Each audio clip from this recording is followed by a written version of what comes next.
السلام عليكم ورحمة الله وبركاته. كسو دواada channelka maanta waxaan idin hayaa qisooyinkii faraha badnaa oo text ku qornaa marka aan bilaabano. Qofka koowaad wuxuu yiraahday waan xanuunsanaa muddo 10 sano ah, intaas oo dhan waqtigaas waxaan sameynayay dadaal badan oo baaritaano badan ka sameeyay isbitaalo kala duwan, balse wax nolosheeda iskama bedelin. marar badan waxaan maqlay khudbooyinka jimcaha oo si xoogan diiradda u saaraya hadallada al-hawqala la hawla wala quwwata illa billah oo ahayd oo micnaheedu yahay awood iyo xoog ama quwad midna ma jiro Allah mooyee. fakar badan kadib waxaan go'aansaday inaan si buuxda u aqriyo la hawla wala quwwata illa billah. mucjiso alle wax ka yar 2 bilood gudahood waan bogsaday gabi ahaanba. caruur ayuu Allah ii hibiyay, sanado badan baan ku dhibtoona inaan ilmo dhalo, sidoo kale wuu isiiyay gaari, dhaqaale xasiloon iyo shaqo jaga sare. maxad oo dhan waxaa leh Allah subxaanahu wa ta'ala. waxaan gaaray darajo sare dhinaca shaqadeyda. dhammaan mahad Allah ayay u sugnaatay. qofka labaad wuxuu yiraahday runtii waa wax nolosha bani aadamka bedela subxaanallah, gaar ahaan marka aad dareento walwal iyo inaysan jirin wado kale ama dariiqo kale oo aad qaadi karto oo jid walbana ay ka xirmaan. ha joojin, ku celceli marar badan astaghfirullah oo eeg waxa dhaca. qofkan wuxuu yiraahday walwalkii iyo walbahaarkii hayay wax badan waa iga baaba'ay. wuxuu kaloo dhahay qofkan markii aad dareento inaad walwasho ama walbahaarto oo jid kale dhanka xiran yihiin, jidka dhanka xiran yihiin, markaas istighfaarta u ordo. inta kalena u ordo mar kale xataa waa yaabaysaa nolosha si isku ka bedelayso. qofka saddexaad wuxuu dhahay waxayna ku bilowday qisada iyadoo marka hore ka hadlaysa nolosheedii hore sidii u liidatay. markii ay guursatay iyada iyo ninkeeda waxay ku noolaayeen guri kira ah, iyagoo hadba guri u guuraya oo guri kastana iska beddelaya si u helaan mid ka qiimo jaban kii hore. waxay weligood ku riyoon jireen inay yeelato guri u gaar ah oo joogto u leedahay. riyadaas waxay ku haminaysay in ka badan 7 sano, laakiin waxay u muuqan jirtay mid aan suurtagal ahayn maadaama ay ahaayeen reero sabool ah waxba haysan. mushaharkoodana ay isaga bixin jireen kirada, qarashaadka caruurta iyo in yar oo ka mid ah waxyaabaha asaasiga ah oo basic stuff. xaaladoodu way adkeed ilaa heer aysan 1 riyaal aysan dhigan karin meel, iska badaaba inay guri kaligeed lahaato, wax way dhigan weyda xataa. walaashu waxay daawan jirtay mucjisooyinka istighfaarta iyadoo halkaas ka helaysay dhiirigelin. waxayna bilowday inay istighfaar sameyso maalin walba. mararka qaarkood joogto ayay u sameyn jirtay, mararka kalena way ka mashquuli jirtay, balse waxay isku dayi jirtay inay si daacadnimo ah u sameyso. waxay gaari jirtay ilaa 1000 jeer oo istighfaar maalintii, mararka qaarkoodna ka badan, iyadoo isku dayaysa inay 30 daqiiqo ka hor salaada fajrka ee u gooni u goyso istighfaarta kaliya. waxay kale tukan jirtay salaada tahajjud iyadoo Allah ka baryaysa inuu si lama filaan ah u siiyo risiq iyo inuu riyadeeda u rumeeyo. maalin maalmaha ka mid ah waxay xasuusatay nin maalqabeen ahaa oo hore u caawin jiray dhaqaale ahaan reerkooda. waxayna go'aansatay inay kaalmo weydiisato ninkii. ka hor intaysan ninka wicin waxay tukatay salaada istikhara si ay ugu hesho hanuun alle. habeenkiina way sii waday salaada qiyaamul layl. lama filaan maalintii xigtay telefoon baa u soo dhacay iyadoo qofna wicin. ninkii baa soo wacay, ninkii maalqabeenka ahaa. I don't know, nin ina kullu qof yahay ma garanayo, laakiin qofkii baa soo wacay maalqabeenka ah maalintii ku xigtay. wuxuuna u sheegay gabadha inay ka bixin doonaan wax walba ay doonayso, laga bilaabo guri ilaa qarashaadka kala dhan. tani waxay ahayd risiq lama filaan ah oo alla siiyay. waxayna heshay in ka badan intii ay rabtay. subxaanallah. ugu dambeyntii riyadeedii way u rumowday, waxayna bilowday nolol farxad leh oo ay leedahay guri u gaar ah iyadoo ka baxday dhibaatadii kirada iyo caqabadihii hore ee nolol maalmeedkeeda ahaa. qofkanid way dhibaataysnayd, way rafaadsaneyd, ilaahayna way bariyaysa, daacadna way u ahayd. mugtamay baahin weyn ku qabto aad kal iyo laab ilaahay weydiinayso, ilaahay wuu kuu fududeynaya insha Allah. marka qofkaanita casharada aan ka qaadan karno waxaa ka mid ah istighfaar. waa jidka ugu fiican ee lagu furi karo dhammaan awoodahaaga iyo riyadaada.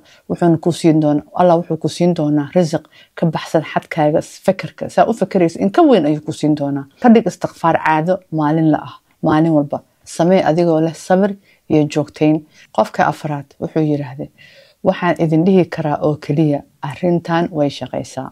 fadlan qof walba oo sameeya istighfaar intii awoodaan sameeya. barakooyin xaq dhaqaale ah ayaa ii yimid isla maalintii aan bilaabay iyo maalin kasta oo ka dambeysay. fikradaha xunxun iyo walwalkaygana si tartiib ayuu iga yaraanayaa. runtii wax walba way iisii hagaagayaan hadda. okay, maasha allah. qofka shanaad wuxuu dhahay walaashaa marnaba lama guursan, waqtigii guurka ahayd inay dhaaftay baa loo xisaabinayay. qof walba waxay la kulantay dhibaatooyin dhaqaale ah oo niyad jab dheeri ah geliyay. waxay samayn jirtay istikfaar mar kasta oo awoodo, marna rajo wanaagsan ayay qabtay, marna iyadoo niyad jabsan ayay iska wadi jirtay, taasoo dad badan ku dhacda. mararka qaar si joogto ah uma samayn jirin istikfaarta, maalmo qaarna way samayn jirtay tiro yar oo istikfaar ah. laakiin waxa ugu muhiimsanaa inay isku dayi jirtay mar walba isma dhiibin. waxayna isku dayi jirtay inay ka adkaato waswaaska shaydaanka iyo fikradaha xun oo maskaxdeeda soo galaya, iyadoo Allah subxaanahu wa tacaala ka qabtay fikir wanaagsan. dhowr bilood kadib dadaalkeedii joogtada ahaa iyo rajadii ay la ka qabtay, waxay guursatay nin caafimaad qabo 40 jir ah. haddana waxay nala wadaagtay farxad ah in Allah subxaanahu wa tacaala wiil yar uu siiyay, wiil yar ayay dhashay iyadoo 50 jir ah. subxaanallah. okay, qofka lixaad. qofkan ayaa wuxuu ka shaqeynayay magaalada Madiina ee Sacuudiga. ka hor intuusan ama bixin garoonka diyaaradaha intuusan aadin, wuxuu waayay lacagtii uu watay. aad buu ugu walwalsanaa maadaama uu lacagtu u baahnaa safarkiisa dartiis. isla waqtigaas ma uusan haysan waqti uu ku raadiyay lacagta, sababtoo ah wuxuu ka baqayay inay diyaaradda ka tagto. wuxuu akhriyay daruud shariif 100 jeer. waa Allahumma salli wa sallim wa barik ala nabiyina Muhammad wa ala ali Muhammad kama sallaita ala Ibrahim wa ala ali Ibrahim innaka Hamidul Majid. waa saliga oo nabiga calayhi salaatu wasalaam oo dhameystiran 100 jeer ayuu akhriyay. kadibna wuxuu ku daray laa hawla walaa quwwata illa billah 500 jeer. kadibna haddana wuxuu ku soo celiyay 100 jeer oo daruud shariif ah. intuusan airportka gaarin, lacagtii wuxuu ka helay buug uu wata dhexdiisa ayuu ka helay. markii hore si kastuu u raadiyay meel kastuu ka raadiyay, meel walbaba uu waayay. airportkana uu sii socday. so alxamdulillah, qofkan Ilaahay buu u fududeeyay. qof kale ayaa intaan oo kale asna sameeyay saan ah. qofkan kale ayaa la kulmay dhibaatooyin qoys oo aad u daran. xaaskiisa oo ahayd gabar xirfad leh oo mushahar badan qaadata ayaa mar walba dhibaateyn jirtay oo sharaf tiri jirtay. ugu dambeyntii wayba iska aamustay. ninkii dhan wayba ka aamustaba. wiilkiisii uu dhalayna wuxuu raacay dhinaca hooyadiis, isaga oo isna aabihiis iska dhaga tiray, wax ixtiraamna uma haynin aabihiis. qofkaas wuxuu ku jiray xaalad adag oo xal wuu u waayay. marka wuxuu codsaday xaaskiisa inay la tagto counseling, dadka oo maaragtay talooyinka iyo siiya talooyinka iyo waxa. laakiin way diiday, iyadoo tiri haddii aad rabto adiga un tag, laakiin aniga kuma raacayo. shiiq ayuu u tagay. marka ninkii shiiq ayaa wuxuu kula taliyay inuu sameeyo salliga nabiga calayhi salaatu wasalaam 100 jeer. kadibna laa hawla walaa quwwata illa billah 500 jeer. haddana salliga nabiga calayhi salaatu wasalaam 100 jeer. caalimkii wuxuu kaloo kula taliyay inuu sameeyo camalkan xilli uu kaligiis yahay oo aanan distraction iyo buuq agaarkiisa jirin. kadibna Allah uu ka baryo inuu dhibkiisana u xaliyo, u sheego. arrintaasi waxay ku xalismatay 2 week gudahood. haddana wuxuu ku nool yahay nolol farxad leh oo xaaskiisana la wadaagay iyo wiilkiisaba. codkaartan wuxuu sidoo kale faa'iido weyn u leedahay dadka qaba walbahaarka depressionka. waqti kooban gudaheed dad badan baa Allah subxaanahu wa tacaala deganaansho iyo raaxo nafsadeed uu ku siiyay. sidoo kale waa wax ku anfaca qofka raba inuu ka tago dambi uu caado ka dhigtay, laakiin awood u waayay inuu iska dhaafo. qofka 7. aniga oo ah hooyo kaligeed oo single mom ah, nolosheeda waxaa fududeeyay istikfaarta. markaan istikfaar sameeyo oo Allah cafis weydiisto, shaqadeeda way ii fududaataa, walwalkayguna wuu iska baaba'aa. mararka aan la kulmo dhibaatooyin ama imtixaan nololeed, maskaxdaydu waxay markiiba i xasuusisaa inaan iraahdo alxamdulillah, taasoo ii dejisa oo ii keenaysa rajo iyo deganaansho. haddii aad i weydiinaysid inta jeer aan ku celceliyo istikfaarta maalin walba, ma lihi tiro go'an. waxaan ku celceliyaa ilaa aan ka seexdo. waxaan joog ma aha, kaftan ma aha. waxa waaye if you want noloshaada in iska kaa bedesho, istikfaarta iyo salliga nabiga iyo laa hawla walaa quwwata illa billah iyo yeena carabkaaga mar kastaba yeena dhaafin. adduunku waa ku qaadaa, waa wax badanaa kugu soo kordhaya, waa walwale. waxaasoo dhan mar kasta waqti sii. markaa horta xanuun zaa'id ku haayana dhibaato kugu taagan tahay, mar kasta carabkaaga yuu ka degin. arag waxa iska aragtid. inta noogu soo sheeg waa iska arkaysaa waxyaalo badan oo kaa bedel noloshaada. Dad badan waxaa jira oo lacag haysanin, dad badan waxaa jira caafimaad haysanin, dad badan waxaa jira walwal caruurta dhinacooda. waxaasoo dhan ilaahay ka bari, istighfaarta badi, salig badi, wax kasta badi, waa arki doontaa insha Allah. qofka sideedaad marayna istighfaar iyo salawaat nabiga calayhi salaatu wasalaam aad bay ii caawiyeen. waana u mahadnaqayaa Allah subxaanahu wa tacaala.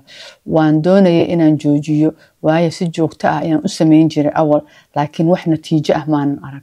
laakiin waa iska sii wada ilaahay amarkiisa. alxamdulillah, hadda aad baan ugu mahadnaqayaa Allah subxaanahu wa tacaala. qofkan saa aniga dareemayo natiijo ayuu ka gaaray marka uu arkay inuu sii wado uusan joojin. saasaan ka fahmay. marka joojin horta wax ma tarayso. maxaa dhadhaysa aniga waxaan rabaa waxba ma is arkin noloshayda. waxaa u malaysaa inaad ilaahay transaction like aniga waxaanan ku siina adna waxaan isii camal saasay u ekaanaysaa. saas inay ahaatana ma aha. adiga waxaa rabtaa dambi dhaaf, in dambigaaga la dhaafo lagaa tirtiro, dan waxa kala dhan waa iska imaanayaan. laakiinse maha aha waxaaneeto aniga waxaana sameynaya ilaahay maxaa waxaan igu samayn weyday. waxyaalo badan waa helaysaa, laakiin dulqaad loo baahan yahay, daacadnimo in la imaato. qofka sagaalaad ee hadal in ku daalin. qofka sagaalaad wuxuu yiri wallaahi aniga way igu dhacdaa. 2 sano u dambeysay waxaan bilaabay inaan aad u badsado istighfaarta kadib markii aan dhibaatooday oo walwal joogtana ah aan maskaxdayda soo gashay. ugu dambeyn way ii shaqaysay.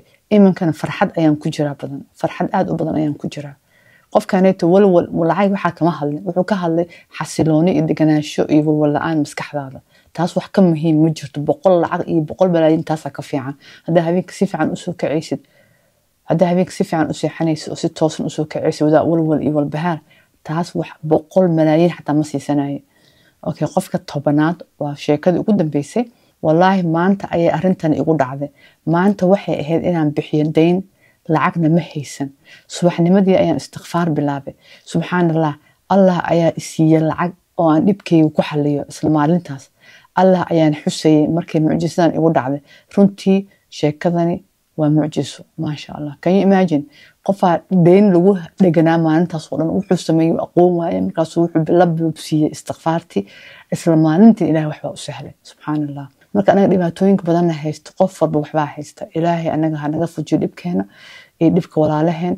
kulligan Allah naga wada fujiyo. ilaahay waxaan ha noqon dadkii oo isugu yimaada jannatul firdaws insha Allah. kulligan ilaahay ha noo gargaaro, anaga iyo caruurteena ilaahay nagu badbaadiyo meesha aan joognane. sheekada maanta intaas ku eg tahay. khayr baa idiin rajaynayaa. wassalaamu calaykum waraxmatullaahi wabarakaatuh.